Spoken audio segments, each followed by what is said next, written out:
बहुत समय पहले की बात है। पुरी में भगवान जगन्नाथ का भव्य मंदिर था, जहां हर दिन हजारों भक्त दर्शन के लिए आते थे। उन्हीं भक्तों में एक गरीब और बूढ़ा भक्त था, जिसका नाम माधव था।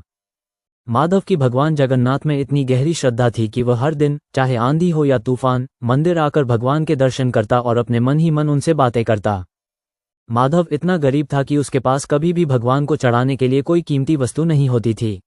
वह केवल एक मिट्टी के बर्तन में अपनी बनाई हुई थोड़ी सी खीर ले आता था और मंदिर के बाहर बैठकर भगवान को अर्पित करने की इच्छा रखता था। वह जानता था कि उसे मंदिर के अंदर जाकर भोग लगाने की अनुमति नहीं मिलेगी, इसलिए वह बाहर ही बैठकर मन ही मन भगवान को अपनी खीर अर्पित करता और फिर उसे स्वयं प्रसाद के रूप में ग्रहण कर लेता। उसकी खीर बहुत साधारण होती थी, बस दूध, चावल और थोड़ी चीनी से बनी। एक दिन मंदिर के पुजारियों ने देखा कि भगवान जगन्नाथ की मूर्ति के होठों पर खीर के कुछ दाने लगे हुए हैं। वे हैरान रह गए। मंदिर के सभी द्वार बंद थे और किसी को भी भोग लगाने की अनुमति नहीं थी।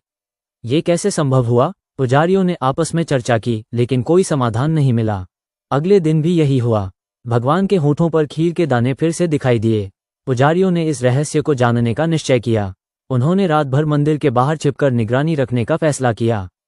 आधी रात के आसपास उन्होंने देखा कि बूढ़ा माधव एक मिट्टी के बर्तन में खीर लेकर आया है।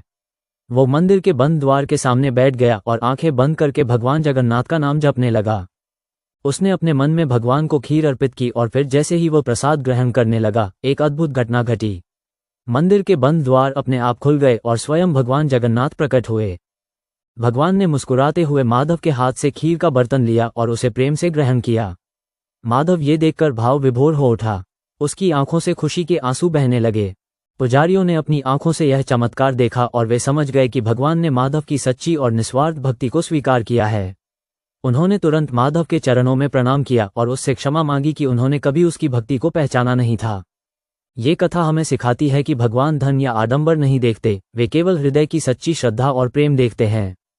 अगर यह प्रसंग आप सभी को पसंद आया है तो कमेंट में जय जगन्नाथ लिखकर चैनल को सब्सक्राइब जरूर करें। वीडियो पूरा देखने के लिए धन्यवाद।